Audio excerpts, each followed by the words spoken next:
Good evening. You're watching the main news on HKIBC. I'm Janice Lo. Here's a look at tonight's top stories. University students can apply for civil service jobs while still studying. Deliveroo and Foodpanda are poised to make the food delivery market more competitive. And a fright for residents of a public housing block in Tuen Mun. University students seeking a civil service career will be able to apply for a position in the penultimate year of their studies. The move is aimed at overcoming a manpower shortage, but Civil Service Secretary Ingrid Yeung denied that the government is trying to compete with the private sector. About 10,500 people left the civil service in the 2021-22 financial year. Most of them retired, but over 3,700 resigned, more than double that in the previous year. In a bid to lure young talent, the government is inviting penultimate year university students to apply to join the civil service. Those who receive a conditional offer will have to graduate within a set period and meet other requirements for the position applied for. 呢項措施對於青年、大學同埋政府都係三贏嘅。 Civil Service Minister Ingrid Yeung described the move as a win-win situation for young adults, universities, and the government. She said students who graduate in 2025 can apply for 6 positions, including administrative and executive officers, which are among the most popular. Also currently on offer are jobs dealing with labor, trade, management services, and transport. Young said other departments and the discipline services could also consider welcoming applications from penultimate year students.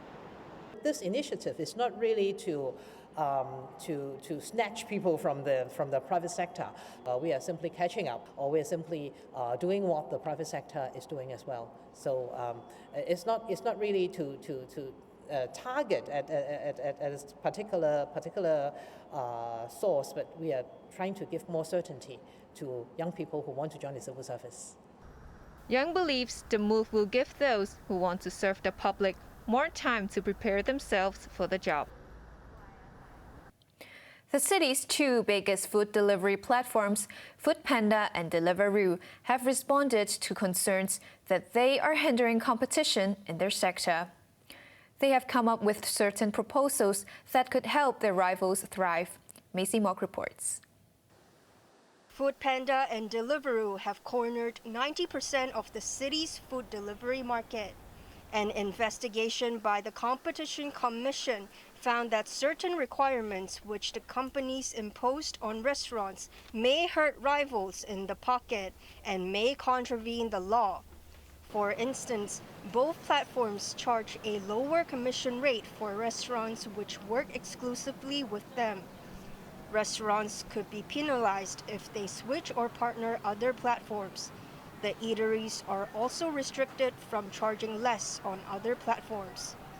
The Commission said these conditions may hinder the entry of new food delivery firms or affect the expansion of smaller platforms. Other companies, such as Dim Order and 51WM, have not been able to become significant competitors. Foodpanda and Deliveroo have made suggestions to ease the Commission's concerns. They will not drop incentives for restaurants that partner new or smaller platforms or charge less for food delivered by other firms. A 2-week public consultation is underway, and if the proposals are approved, Foodpanda and Deliveroo will have to implement them within 90 days and make no changes for 3 years. Maisie Mock, HKIBC.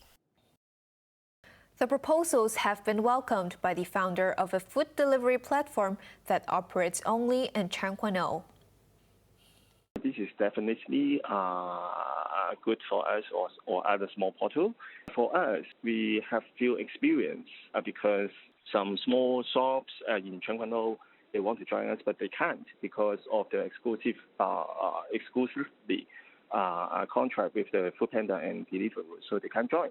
For the future, we definitely will think more about our expand to another region because of they open the market finally. More than 12,000 lightning strikes were recorded by the observatory between 4 and 7 a.m.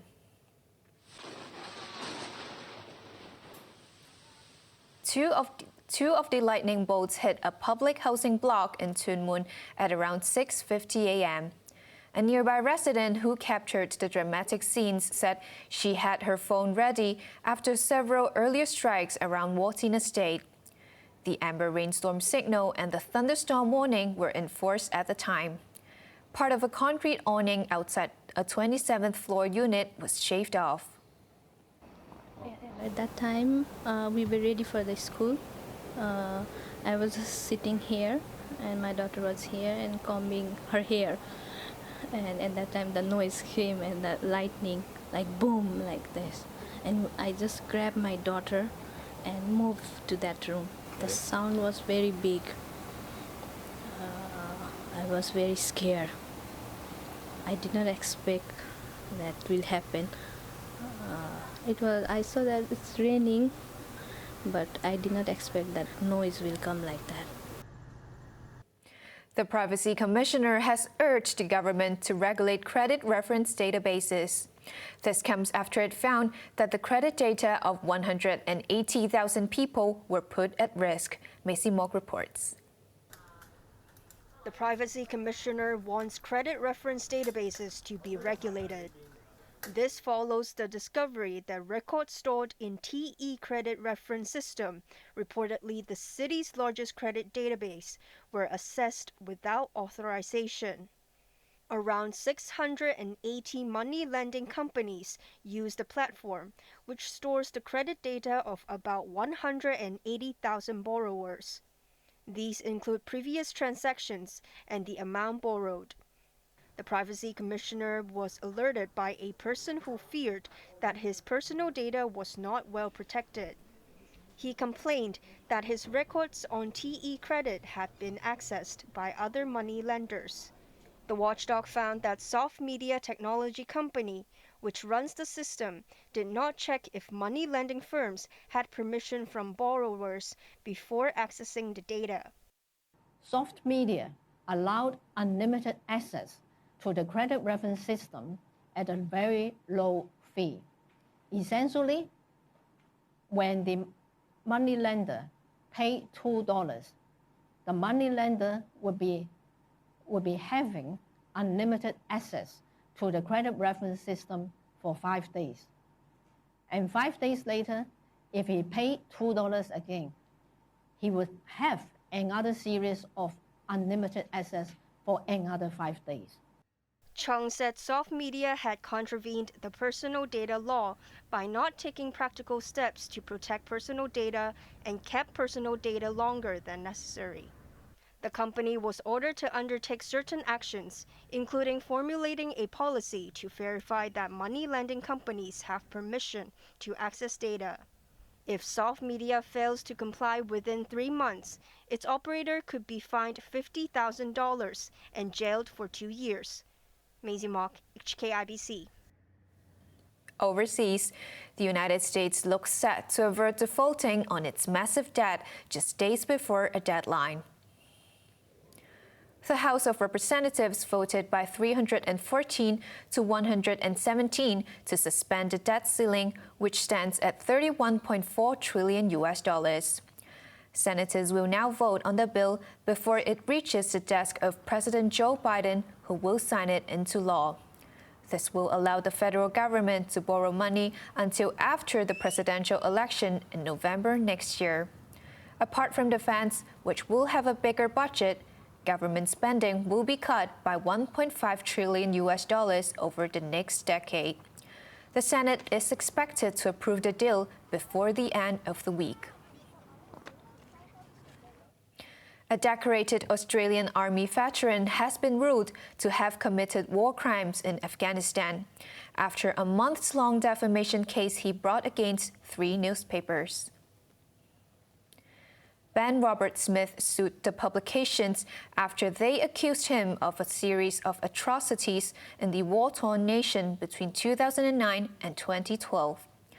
Those included kicking a handcuffed civilian off a cliff and forcing a rookie soldier to execute an elderly, unarmed Afghan. The federal court in Sydney upheld 4 of the 6 allegations against the 44-year-old former soldier after 110 days of hearings. While the civil case is unlikely to bring charges against Robert Smith, it is the first time a court has confirmed the wrongdoing of Australian soldiers in Afghanistan. Publishing a story of this magnitude is never easy, but high-quality investigative journalism is vital to a thriving democracy. Nine's unequivocal backing of this reporting and our defence of it is a clear demonstration of its commitment to quality journalism.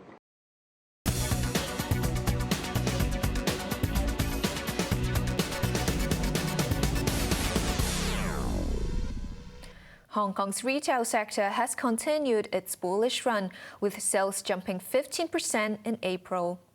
Jewelers and pharmacies were the biggest winners as cross-border visitors returned to the city.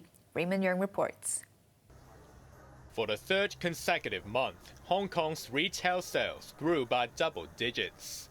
Sales in April stood at $34.7 billion, a 15% jump year-on-year. While nowhere near the 41% surge in March, it still smashed industry expectations.